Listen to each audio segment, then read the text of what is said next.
Assalamualaikum warahmatullahi wabarakatuh. Salve, salam, Om Swastiastu, Namo Buddhaya, salam kebajikan, salam Pancasila.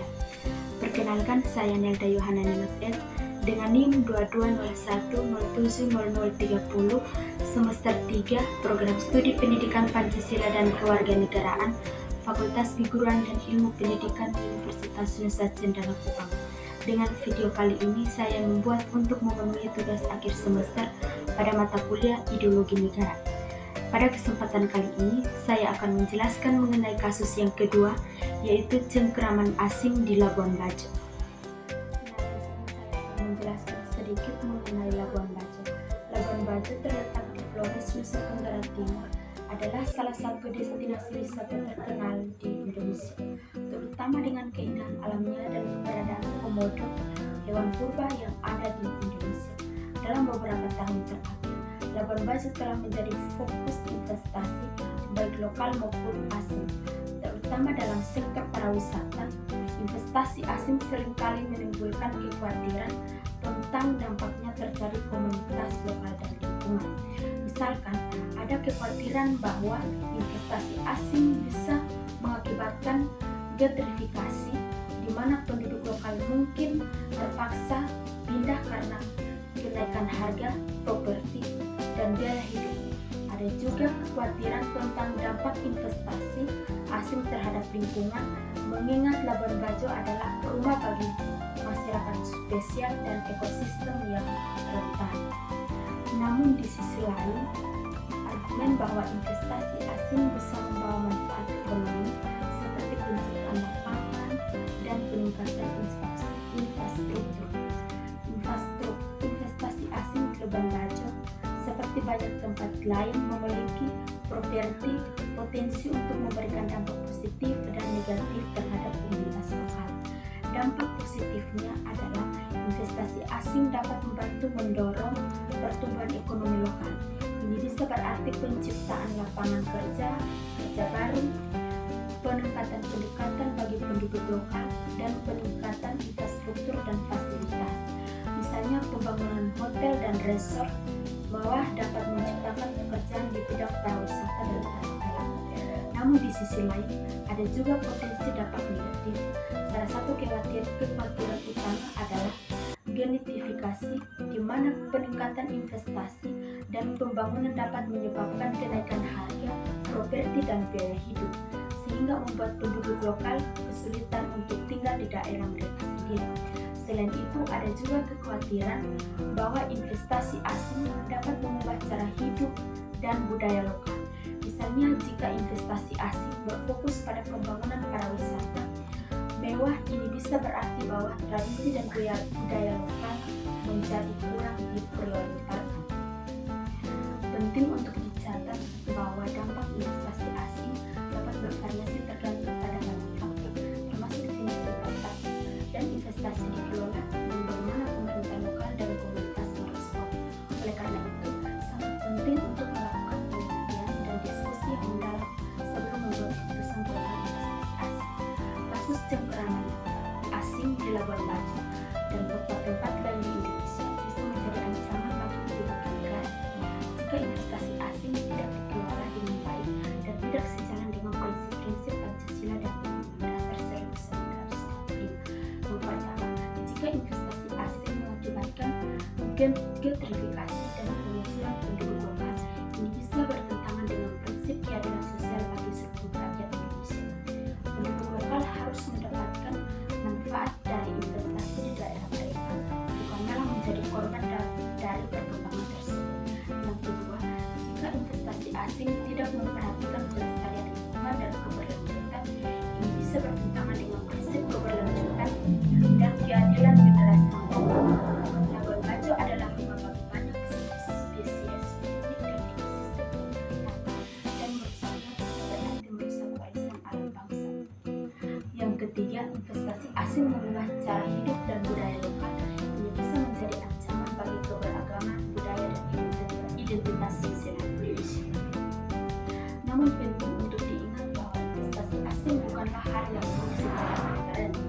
Jika dikelola dengan baik, investasi asing bisa membantu mendorong pertumbuhan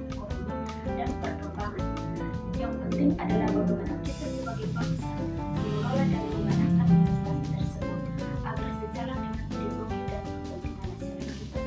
Ada beberapa langkah yang bisa diambil untuk melindungi penduduk lokal di Labuan Bajo. Yang pertama, kebijakan pemerintah. Pemerintah bisa membuat dan menegakkan kebijakan yang melindungi penduduk lokal.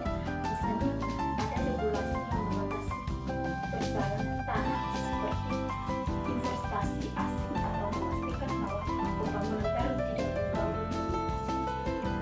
Nah, yang kedua, partisipasi masyarakat. Masyarakat lokal harus dilibatkan dalam proses pengambilan keputusan tentang investasi asing. Ini bisa melalui konsultasi publik, pertemuan komunitas, atau bentuk partisipasi lainnya. Yang ketiga, pendidikan dan pelatihan. Penduduk lokal bisa diberikan pendidikan dan pelatihan untuk membantu mereka memanfaatkan peluang yang dibawa oleh investasi asing. Misalnya, mereka bisa dilatih untuk bekerja di industri pariwisata atau diberikan bantuan untuk memulai bisnis seperti dalam keadaan mereka sendiri. Yang keempat, pelestarian budaya dan lingkungan. Investasi asing harus diarahkan sedemikian rupa sehingga tidak merusak budaya dan lingkungan lokal. Ini bisa melalui regulasi lingkungan, program pelestarian. Yang keempat, pelestarian budaya dan lingkungan. Investasi asing harus diarahkan sedemikian rupa sehingga tidak merusak budaya dan lingkungan lokal.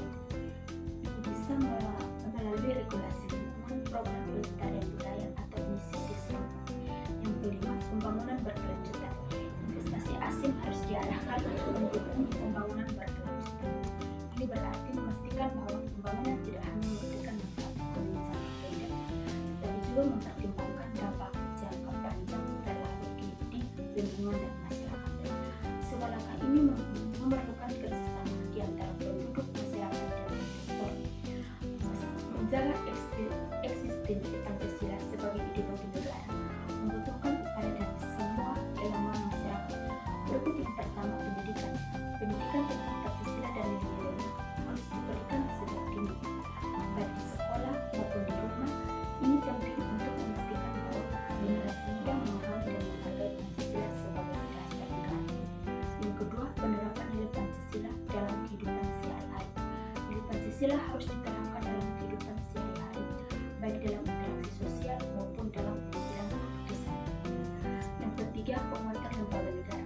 Lembaga negara harus diperkuat dan diperbudayakan untuk menjaga dan mempertahankan Pancasila. Ini termasuk lembaga pendidikan, lembaga hukum, dan lembaga pemerintahan. Yang keempat, pengawasan masyarakat. Masyarakat harus aktif dalam mengawasi penerapan Pancasila dan melaporkan setiap pelanggaran yang terjadi. Ini bisa melalui partisipasi dalam organisasi masyarakat, sipil, media, atau publik. Yang kelima, pembinaan karakter. Pembinaan karakter yang berlandaskan Pancasila harus dilakukan secara berkelanjutan. Hal ini penting untuk membentuk karakter bangsa yang kuat dan berintegrasi.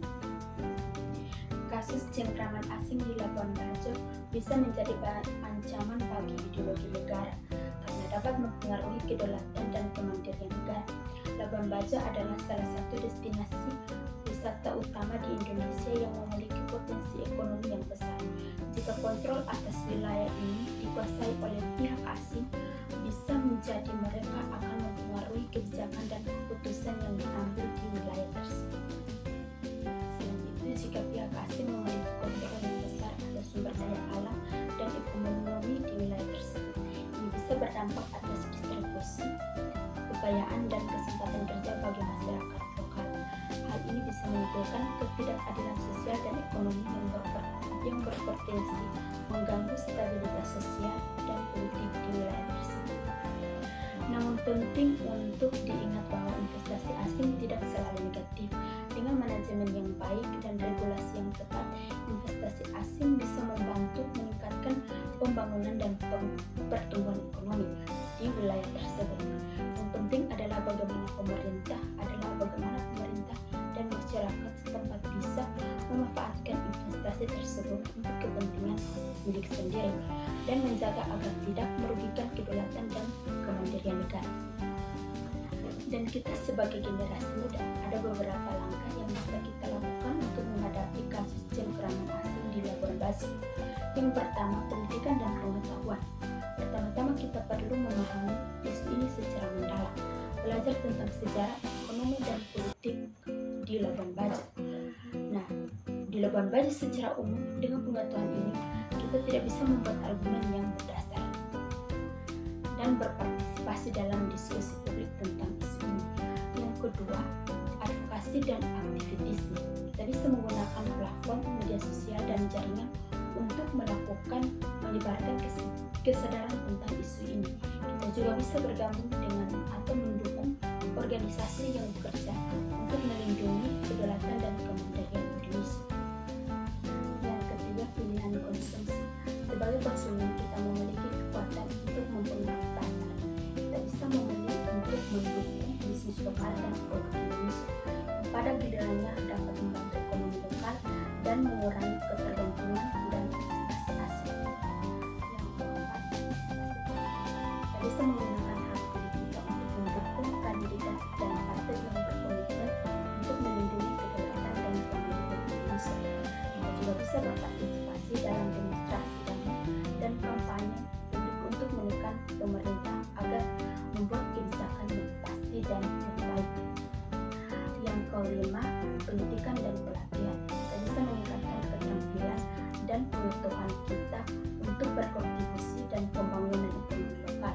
Misalnya, belajar tentang pariwisata berkelanjutan, manajemen bisnis, atau keterampilan teknis lainnya yang bisa membantu kita untuk menciptakan lapangan kerja dan peluang bisnis di Labuan Bajo. Pemerintah Indonesia telah mengambil beberapa langkah strategi untuk memastikan bahwa pertumbuhan pariwisata di Labuan Bajo menguntungkan masyarakat setempat dan berkelanjutan. Berikut beberapa di antaranya, yaitu yang pertama, pembatasan penjualan tanah kepada asing. Pemerintah telah membatasi penjualan tanah kepada asing untuk melindungi hak masyarakat lokal dan mencegah pengambilan lahan oleh investor asing. Yang kedua, pemberdayaan masyarakat lokal. Pemerintah juga berupaya memberdayakan masyarakat lokal melalui pelatihan dan pendidikan, membantu mereka mendapatkan keterampilan yang diperlukan untuk bekerja di industri pariwisata atau memilih untuk memulai bisnis mereka sendiri. Pengembangan infrastruktur. Pemerintah telah berinvestasi dalam pengembangan infrastruktur di Labuan Bajo seperti pembangunan di bandara dan fasilitas pariwisata lainnya untuk mendukung pertumbuhan pariwisata, menciptakan lapangan pekerjaan. Yang keempat, mengelola lingkungan berkelanjutan. Pemerintah juga dapat berkomitmen untuk melindungi lingkungan dan keanekaragaman hayati di Labuan Bajo, termasuk komodo dan habitatnya. Yang kelima, regulasi dan pengawasan. Pemerintah juga telah menetapkan regulasi dan melakukan pengawasan untuk memastikan bahwa semua bisnis pariwisata beroperasi dengan cara